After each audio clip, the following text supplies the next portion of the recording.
The night my world imploded began with a single, sickening buzz.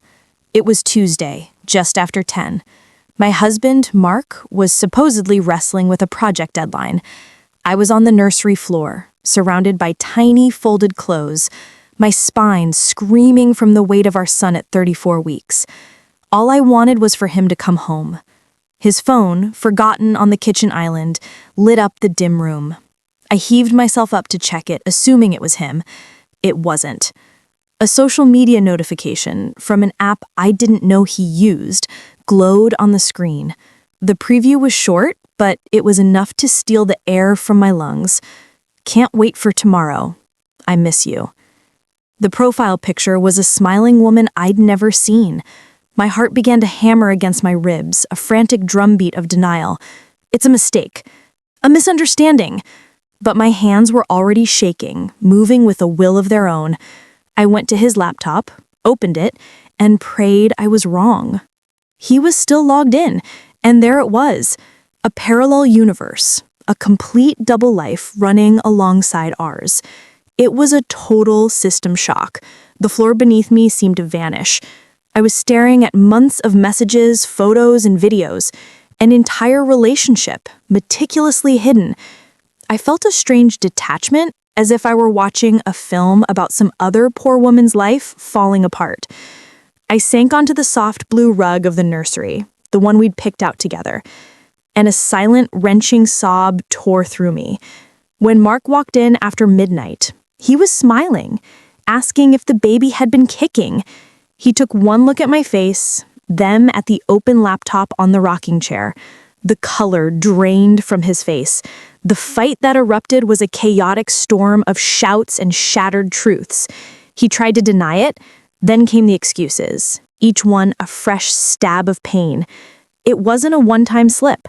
It was a long-term affair. And the final, soul-crushing detail? The timeline. While I was at ultrasounds, gazing at our son's flickering heartbeat, he was with her. While I felt our baby kick for the first time, he was building a secret world with someone else. In the days that followed, I was a ghost in my own home. I couldn't eat. I couldn't sleep. I was suffocating under a blanket of shock, white-hot rage, and a profound sadness that settled deep into my bones.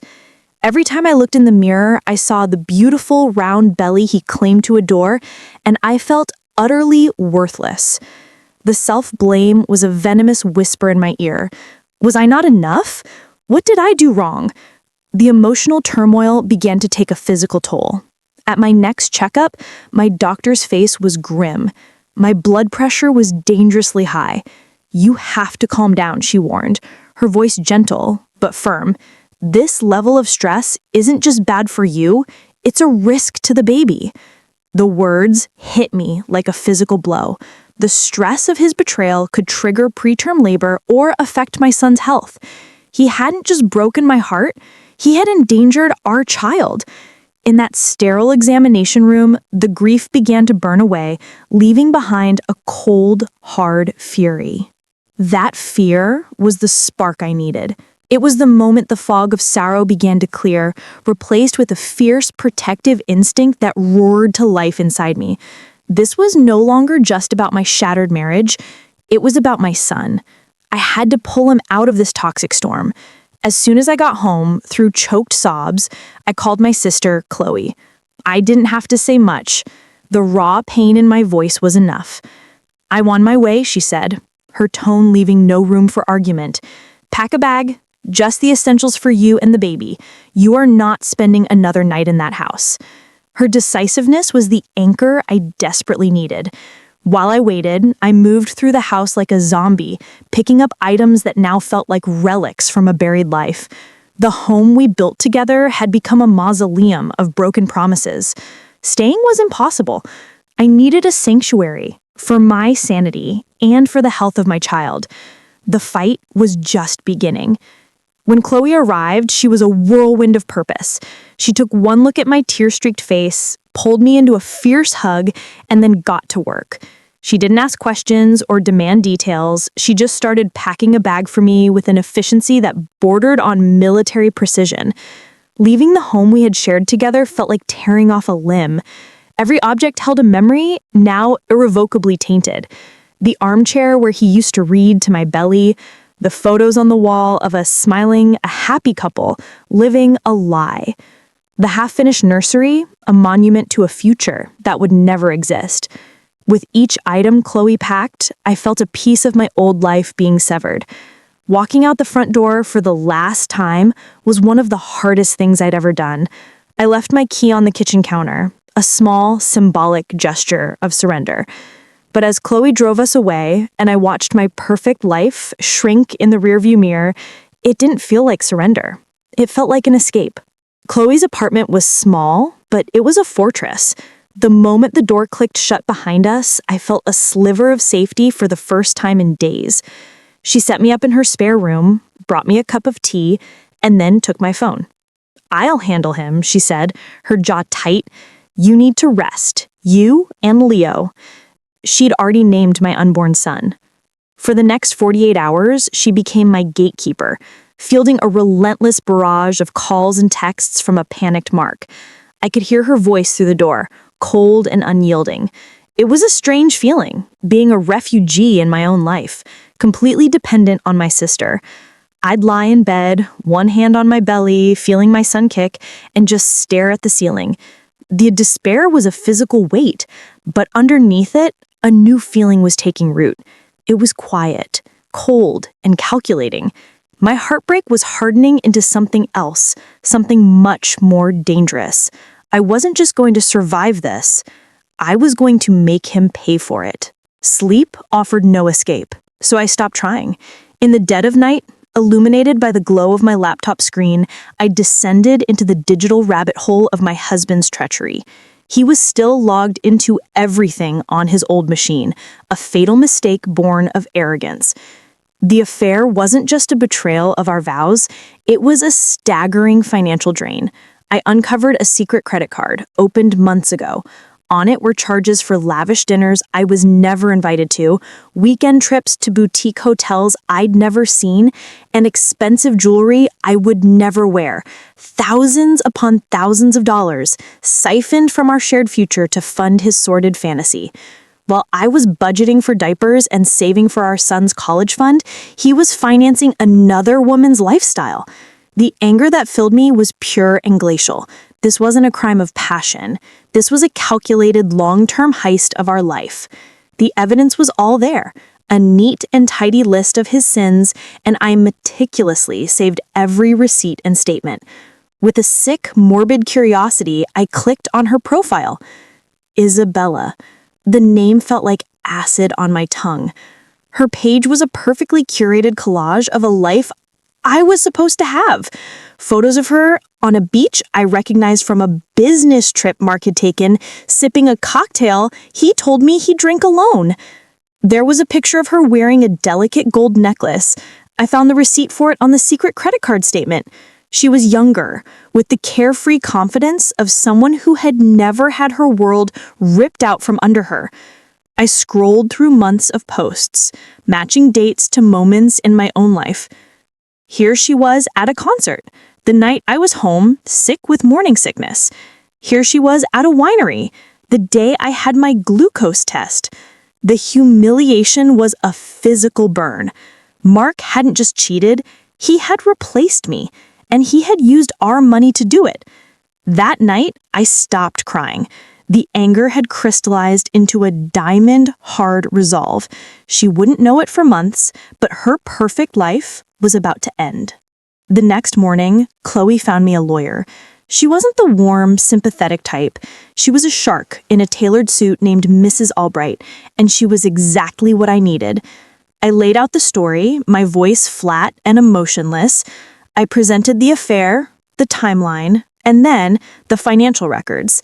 Mrs. Albright's eyes, which had been passive, sharpened with interest. "The affair gives you grounds for divorce, Amelia," she said, her voice crisp. "But the financial infidelity, that is a weapon." She explained the legal concept of marital waste. He had used shared assets to fund his affair without my knowledge or consent. This changed everything. She continued, "He's arrogant and sloppy. She tapped a perfectly manicured nail on the credit card statements. We can use that. My advice? Do not engage. Let him think you're just a heartbroken, hysterical pregnant woman. The more he underestimates you, the better. Gather everything. Every email, every receipt. We will build a case so airtight he won't know what hit him. I left her office not feeling like a victim, but like a general preparing for war. Mark's messages continued, a pathetic cycle of begging, blaming, and faux concern for the baby. He wrote long, rambling texts about his mistake and how the stress was bad for me. The hypocrisy was breathtaking. He accused me of being cruel and rash for leaving. He didn't know the meaning of the word. Following Mrs. Albright's counsel, I ignored every call and every plea. Then I composed a single, chillingly simple text message and sent it. All future communication is to be directed to my lawyer, Ms. Albright. Her contact information will be provided to you. Do not contact me or my sister again. I hit send and felt a grim wave of satisfaction. I imagined his face, the flicker of confusion turning to panic as he realized he had lost control of the narrative. He was used to managing me, to smoothing things over with empty words. That was over. For the first time in our relationship, I held all the power, and he was completely in the dark. A small dark smile touched my lips. The fun was just beginning. My nightly dives into Mark's digital life became a ritual. I was no longer looking for heartbreak. I was hunting for ammunition. And then I found the mother lode. He had foolishly saved his work passwords in his browser. With a few clicks, I was inside his corporate email account. What I discovered was a betrayal on an entirely new level. He hadn't just been cheating on me, he'd been cheating his company. He'd used corporate travel accounts to book flights for Isabella. He'd taken her to the company's exclusive apartment in the city for their trysts, expensing the client entertainment. But the true jackpot was in his chat logs. In messages to Isabella, he openly mocked his boss, calling him an incompetent fool. He shared confidential company information, belittled his colleagues, and bragged about how he was next in line for a promotion he clearly didn't deserve. He had handed me his entire professional life on a silver platter. I meticulously screenshotted every conversation, every expense report, every damning piece of evidence, and saved it all to a secure, encrypted drive. His infidelity was no longer just a personal matter. It was a corporate liability. The following weeks passed in a strange, tense quiet. I moved through my days with a singular, chilling purpose. I attended my prenatal appointments, focusing on deep breaths and keeping my blood pressure down. I started therapy, not to process my grief, but to forge my anger into a tool. My therapist, a wise older woman, seemed to understand that I wasn't there to cry, but to strategize. She helped me channel my emotions into a clear-headed plan. I documented everything.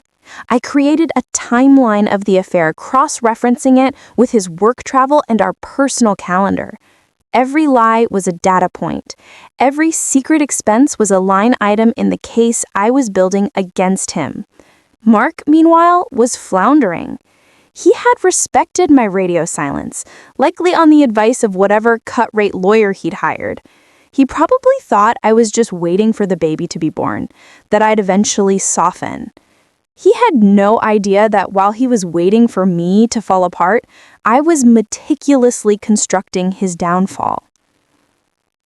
One afternoon, I received a call from a number I didn't recognize. It was a mutual acquaintance, a woman named Nina, who I'd always liked but wasn't in my inner circle.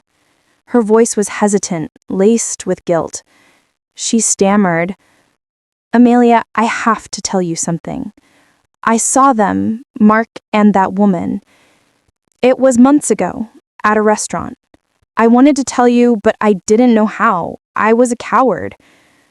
She paused and then delivered the final twist of the knife. The worst part is, she said, her voice dropping, is what he told people.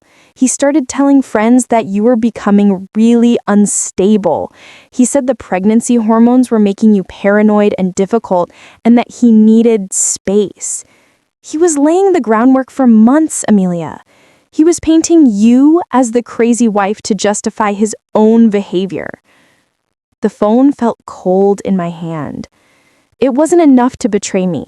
He had to poison my reputation, to preemptively discredit me. The humiliation was a fresh wave of nausea. My revenge would not just be about justice. It would be about reclaiming my name. The stress, a constant, simmering poison, finally took its toll. At 37 weeks, I went into early labor. It started with a dull ache in my back that quickly escalated into relentless searing contractions. Chloe broke every speed limit getting me to the hospital. The pain was blinding, a physical manifestation of the emotional agony I had been enduring for weeks. The sterile white room felt like a cage. Every wave of pain was tangled up with the memory of his betrayal. This sacred, terrifying moment was supposed to be ours. He was supposed to be holding my hand, telling me I could do it. Instead, he was a ghost haunting the room, a phantom of a life that was now dead. I had given the hospital strict instructions. Mark was not to be contacted. He was not to be allowed on the floor. This birth, this child was mine. It was the first definitive act of drawing a boundary around my new life. Chloe was my rock, her hand a steady presence in the storm, her voice a constant murmur of encouragement. After 18 agonizing hours, my son was born. They placed him on my chest, this tiny, perfect, screaming human, and the entire world outside that hospital room simply dissolved. His name was Leo. As I held him, smelling his newborn scent and feeling his small body against me, a love so fierce and primal it defied description washed over me. It was a tidal wave, powerful enough to cleanse the filth of the past few weeks. The pain of Mark's betrayal was still there, a shadow lingering in the corner, but the light from this new love was blindingly bright. It eclipsed everything else. In that moment, holding my son, I understood my purpose with absolute clarity. This wasn't about a broken heart anymore. It was about protecting this innocent life. The revenge I had been planning was no longer for me. It was for Leo. It was to secure his future, to ensure that the man who had so carelessly risked his well-being would never be able to harm us again. My fight had a face, and it was the beautiful, wrinkled face of my son. 1 week after Leo was born, while the world thought I was drowning in diapers and postpartum hormones, I made my first move. From the quiet of Chloe's apartment, with my son sleeping peacefully in a bassinet beside me, I assembled an anonymous package. It was addressed to the CEO and the head of human resources at Mark's prestigious firm. Inside there was no letter, no emotional plea. There was only cold, hard evidence. I included printouts of the fraudulent expense reports, screenshots of him using the company apartment for his affair, and copies of the chat logs where he openly disparaged his boss, calling him an incompetent fool. I compiled it all into a neat, professional-looking dossier. I wore gloves while handling it and drove to a post office in a different town to mail it. There was no return address. It was a poison pill, delivered silently and without a trace. I felt no remorse, no hesitation. This was not an act of passion. It was a corporate execution, and I was simply pulling the trigger. 2 days later, the first shockwave hit. I heard it from Nina, who had heard it through the corporate grapevine. Mark had been walked out of his office by security. He was suspended indefinitely, pending a full internal investigation. His work phone was confiscated, his laptop seized. He was locked out of the empire he was so proud of. The news spread like wildfire through our old social circle. The narrative Mark had so carefully constructed, that of the long-suffering husband with a hormonal, unstable wife, was instantly obliterated. People were stunned. The man they knew was a charming, successful executive was now the subject of a humiliating corporate scandal. Mark, predictably, panicked. He blew up Chloe's phone, leaving dozens of frantic, furious voicemails. He didn't understand what was happening. I listened to one of them, his voice tight with disbelief and rage, and felt absolutely nothing. He was just a noise on a machine. The foundation of his life was cracking, and I was the one who had laid the dynamite. The second phase of my plan required a colder heart. Through my nocturnal digging, I had discovered a crucial detail about Isabella. She was married. A quick search revealed her husband, a man whose public profile painted a picture of quiet domesticity, completely oblivious to her secret life. For a moment, I hesitated. Was it my place to detonate another person's life? I looked over at Leo, sleeping in his crib, a perfect picture of innocence. The man who was supposed to protect him had willingly put him at risk for this woman. My resolve hardened into ice. This woman was not an innocent bystander. She was a co-conspirator. Her husband deserved to know the truth, just as I had. I assembled a second package, a condensed version of the first with screenshots of the most intimate messages between her and Mark and receipts of gifts he'd bought her. I sent it to her husband's office address. No note, just the unvarnished, ugly truth. I was burning their world to the ground, and I wasn't going to leave any survivors. The collateral damage was swift and brutal. Isabella's life imploded. Her husband, armed with irrefutable proof, filed for divorce immediately. The scandal had also reached her employer, a partner company of Mark's firm. She was fired for unprofessional conduct and for her role in the misuse of corporate assets. Stripped of her husband, her lover, and her job in the span of a week, she became unhinged. She somehow found my number and began sending a stream of vitriolic, hateful messages, blaming me for ruining her life. She called me a psycho, a monster. I read the first few messages with a detached curiosity, like a scientist observing a specimen. Then, without a flicker of emotion, I blocked her number. She was a casualty in a war she had willingly joined. I felt no pity, no guilt. My only concern was the small, warm baby in my arms. Her drama was a distant echo from a world I no longer inhabited. The slate was being wiped clean, one scorched life at a time. The divorce proceedings were a formality. Mark was a ghost. He had been officially terminated from his job, his career and reputation in ashes. He showed up to the mediation looking gaunt and defeated.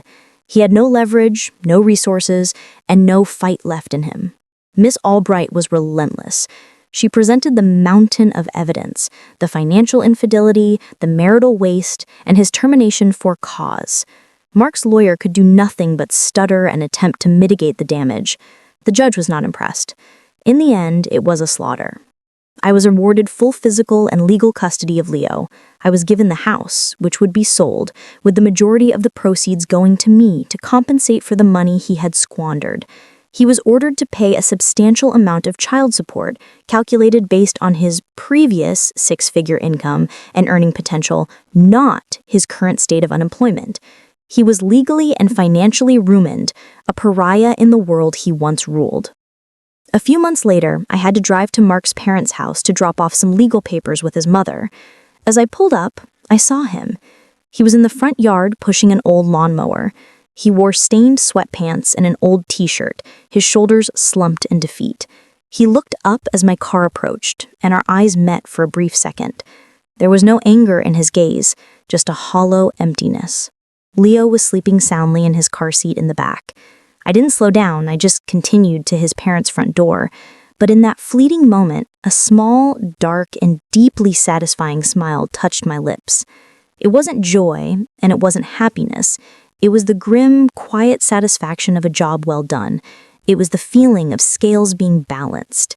He had tried to break me when I was at my most vulnerable. Now he was living in his childhood bedroom, mowing his parents' lawn, a king dethroned and exiled to the suburbs. 2 years have passed. The sound of my son's laughter is the soundtrack of my life. Leo is a whirlwind of a toddler, full of joy and endless energy.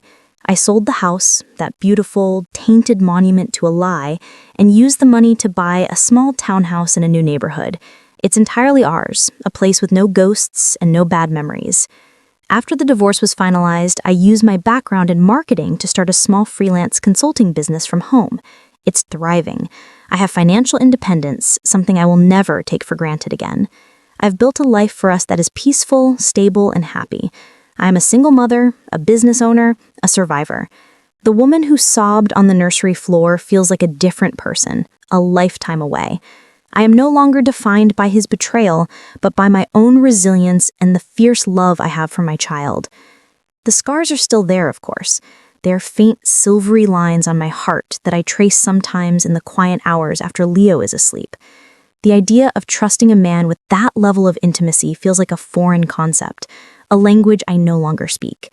I continue with therapy not to rehash the past, but to build a stronger future for myself. I don't regret my actions. I don't see what I did as simple revenge. I see it as a necessary and just rebalancing of the universe. He made a calculated decision to risk my well-being and the future of our unborn child.